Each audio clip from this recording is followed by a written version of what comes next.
So, welcome to the next edition of the Rare Business Podcast. With me today, I have Angela O'Connell, who is Marketing and Strategy Director for Metapack. Hi, Angela.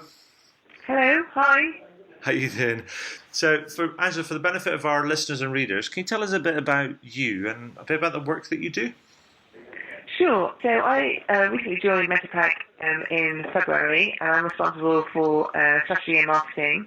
And really, it's understanding what are the consumer challenges across in delivery, and understanding how retailers are responding to that, and helping retailers and carriers really understand what's coming next for consumers in terms of their expectations around delivery, and helping them achieve it in delivery innovation. Fantastic. Now, one of the things that brought us together is that you have been involved with, and also commented on some recent research. I think it was by Which, if I'm not wrong, about some consumer feelings, anxieties, and preferences about deliveries, particularly in the sort of online e-commerce B2C sort of space, following online purchases. So, can you tell me a little bit about what you found out and what are the implications and lessons that need to be learned by online and other retailers when they're thinking about delivery? Yeah, so it is important to remember, firstly, that research was focused on the UK predominantly, and looking at how consumers react in the UK.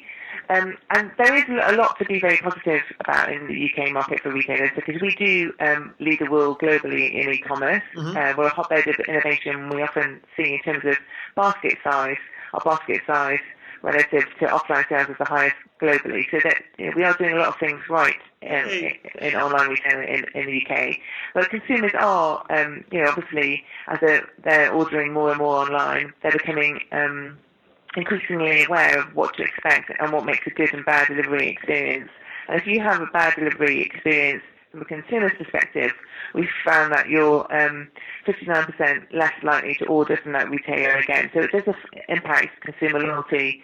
I think retailers are realising how important delivery is in terms of the customer loyalty and the customer journey, and the ability for delivery to really affect repeat purchase. So we're finding that retailers are looking at ways to innovate in the delivery space to manage their service levels so that they can match their consumer expectations. Okay, but you also kind of found there I think it might be safe in saying that there's some potentially odd sort of consumer behavior kind of going on as a result of some of the delivery options, and I guess probably some of their past history around the experience with deliveries, in terms of people taking kind of time off and not taking holidays and things. I mean, do you think that's driven by one, more their experience, and possibly that it's also new for customers as well as for businesses? I think there's a variety of things at play here. So I think one portion of the kind of consumer base is trending towards the millennial age bracket, and I think everyone's becoming I want it now generation, but none more so than the millennials and Generation C. So they've got a fear, traditionally they've got a fear of missing out. They don't want to be away from their mobile phone. They want to make sure that they get their information and communication as soon as possible. What we found in recent research is that increasingly there's a lot of fear of missed delivery. So if millennials have ordered something, they feel anxious until they've actually got their delivery. So They don't want to leave the house until it's actually in their hands. Okay. Which is quite interesting. And we are seeing that, because of complexity around delivering certain orders, we have seen that 70% of consumers have taken a day off work to wait in for delivery. So I think there's definitely an option, an ability for retailers to improve communication and options for consumers of all ages, really, so they can have the delivery options and the choice that suits them better. Okay.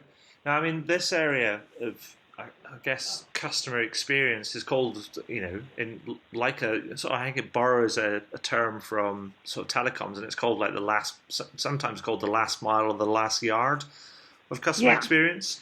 I mean, do you think I know the UK is leading the way in online sort of e-commerce, particularly in the consumer space. Do you think there's a lot of room for improvement? And if so, where do you think kind of companies need to be thinking about getting better? I actually think that we're just at the beginning of this journey in kind of e-commerce and the revolution we're seeing in delivery options, and there's a lot more to come. Okay. So I think, retailers have been innovating. We've got lockers, we've got a variety of delivery options, but you could have, for example, location-based services, so which is tied into your mobile, so retailers could deliver to you, and tell where you are because of your phone. You can have innovative delivery spaces like using the boot of your car.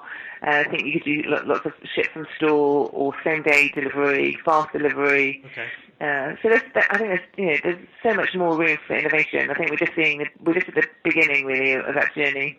And related to this, I guess, is in recent months we've seen, and I'm pretty sure you've seen this as well. There were stories about Amazon sort of experimenting with the idea around delivery drones and things. I mean, how much is that a possibility, or how much credence do you put by that? It's difficult, isn't it? I don't think I think when Google first launched driverless cars, there was a lot of skepticism in the market. But now, if you go to California, you can see quite a few driverless cars. So I don't think you can rule anything out. Mm-hmm. In terms of whether it's going to be mainstream, I think that's very difficult to say. I think there's lots of public safety concerns, and there's a whole raft of legislation to be able to get through before that becomes something that we see very often. Yeah. But I do think that Amazon is pushing delivery, what consumers expect in terms of delivery, and retailers, it's kind of shining a light on what can happen in terms of delivery. We've seen them recently launch same-day delivery when you order before 11 o'clock. And you can pick it up before 4. So that they are pushing the boundaries in terms of what is possible in terms of delivery. So I think that's a great thing. Whether drones will become part of our everyday life, I think I think it's too early to call. Yeah, I think it's also interesting to note that Amazon is also pushing into it's on track to build its first, or one of its first stores. So it's actually starting reaching down into the high street as well, which is where it's going to act as a showroom and also a delivery center, pickup center as well. So I guess high street retailers need to sort of beware, as well as their sort of online compatriots, that that the envelope is continually being pushed, and there's I guess the lines between what is online and offline are starting to blur, and will continue to blur all the time, I guess. Yeah, I think partnerships is a really interesting point, because we've seen that with eBay and Argos, and some of the mainstream retailers in the UK have been partnering with coffee shops and train stations. So I think it'll be interesting to see how retailers collaborate with other partners to try and enhance consumer convenience. Yeah. I mean, it's also going to, I guess, for an offline business that has if you like, a physical presence, but in a convenient location. I guess the opportunity is to try and grasp the partnership opportunity and think about it as potentially a new revenue stream as well. Exactly. Yeah, I think if you've invested in bricks and mortar as a retailer or a coffee shop or whatever industry you're in, you're looking to try and make that work as hard for you as possible. So yeah, I think they probably would be incentivized to look at these partnerships really closely. Yeah, and at the same time, it's not just about the sort of the revenue stream that comes from the partnership, but also from the increased footfall into their own stores as well. That's true. Yeah, fantastic. I think retailers that offer click and collect often report increase in total sales because of that. As consumers are coming into the stores to pick up their goods, they find one or two other items, perhaps more of an impulse buy to add to their total purchase value. So the lifetime value of the customer becomes higher. Excellent. Now, I mean, thinking about this from more of a logistics company sort of perspective, or delivery company, somebody who's actually delivering the parcels or the whatever that is being ordered. I mean, my understanding is that missed or failed deliveries, regardless of whose fault it is, and maybe it's the customer's not in, or the firm's just messed up the delivery or whatever. I mean, this must be costing firms a lot in terms of utilization and things. I mean, do you have any idea of how much it's costing the average online retailer or the UK economy as a whole? Well, the cost of re-delivery is significant. I think it depends which carrier you use and which service that you offer consumers as a backup. But I think it's fair to say from a retailer perspective and carrier actually, deliver first time is obviously optimal because the cost of redelivery can be significant. It's difficult to put a figure on it because there's so many variables. But the industry, both retailers and carriers, are really pushing for first-time delivery because of the cost implications of redelivery. Okay, I mean, I know that in a service environment rather than a parcel delivery environment, I think the rule of thumb is that missed appointments or appointments that fail to materialize at the time that they're supposed to, whether you're thinking about your doctors or your dentist, or the arrival of a service engineer if you're getting your phone fixed or your broadband fixed. I think the rule of thumb in the industry is roughly about 10%.